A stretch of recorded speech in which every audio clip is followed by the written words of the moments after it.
Some things just grab your attention without making a single sound. And today, we're going to talk about one of them, the Asiatic lily.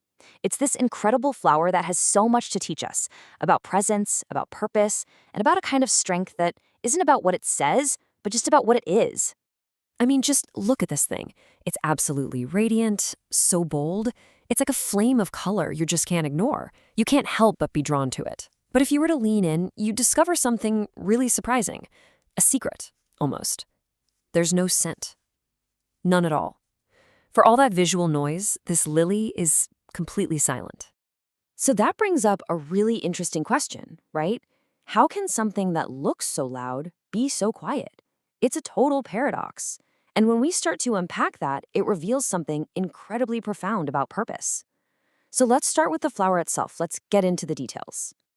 All right, so to really get the metaphor here, we've got to start with the biology.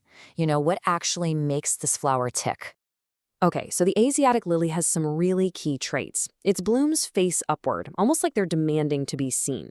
The colors are just brilliant, often speckled. It's also a really hardy and tolerant plant, blooming early in the season. But here's the kicker, that last point, a defining lack of fragrance. And this is so important. This isn't a flaw. It's not missing something. It's a totally deliberate design choice. So this gets to the heart of its strategy. Think about it. A rose or lavender, they kind of whisper with their scent, right? Well, the Asiatic lily, it shouts with color. It puts all its energy, everything it has, into being seen, into this pure, unapologetic visual presence. And this visual language it uses, it's incredibly clear. There's no ambiguity. Take this fiery orange, for example. It just screams passion, this undeniable energy. Or how about a vibrant yellow like this one? It just radiates pure joy, and unshaken confidence. Every single color makes its own distinct statement. And then you get to this deep red, and it declares something even more profound. It speaks of sacrifice, of devotion, a love that has real weight and cost to it. And to round it out, you have pure white, which stands for consecration, a kind of total surrender, you see? Each one is a crystal clear statement, its color without any confusion. Okay, so what we have here is a flower that's designed purely for visual impact. Now, let's make a pivot. Let's explore the really powerful parallel this offers for a certain kind of life, a certain kind of calling. This whole idea really brings to mind a powerful spiritual concept. The call isn't let your fragrance drift, it's let your light shine. And what that suggests is that some purposes in life aren't about subtle influence. They're about being a clear, visible beacon for everyone to see. And think about this too. We mentioned that Asiatic lilies are early bloomers. They don't hang around waiting for the perfect weather or for the rest of the garden to catch up. And that's such a powerful parallel, isn't it? It's for those people who step out in courage when things are still uncertain, who answer that inner call instead of waiting for everyone else's approval. But here's the thing. This sudden, brilliant radiance, it doesn't just come from nowhere. Like every lily, its life starts as a bulb, totally hidden, buried deep beneath the soil. And it's in that hidden season, underground, that the real work happens. Energy gets stored up, the structure is formed, life is literally preparing to emerge.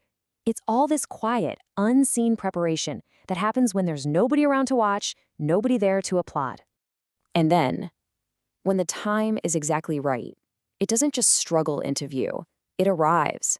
The bloom is sudden, it's decisive, it's absolutely undeniable. And it's a direct result of all that unseen work. So, okay, let's bring this whole message home. What is this silent, radiant flower inviting you and me to consider about ourselves? It's so easy for us to look at ourselves and just see what we lack, especially when we compare ourselves to other people. But this flower, it poses such a powerful question. What if that thing you think is a deficiency, that thing you think you're missing, what if it's actually part of a complete and totally intentional design? It really lays out two totally different ways of living. On one side, you've got this mindset of competition. You're always striving for someone else's fragrance, right? You're trying to be the rose. You're apologizing for what you lack. But then there's the other side, the way of the lily, embracing your own radiance, standing firm right where you're planted, and shining without dilution, without apology. It's like this quiet but really profound correction to that habit we all have of constant comparison. The message is so simple but so powerful. You are not missing something. You are designed differently. You're not a failed version of something else. You are a successful, complete version of you. So the goal then isn't uniformity at all. It's not to have a garden full of identical flowers. The goal is a diverse, glorious garden filled with totally unique expressions, where each one reveals something different and beautiful about its creator. And that leaves us with this final thought to carry with us. The lily isn't trying to get noticed. It simply is. It's just being true to its design. And maybe that's the real invitation for all of us. To stop competing, stop comparing, and just become, with all the intensity and clarity we can muster, to become exactly what we were created to be.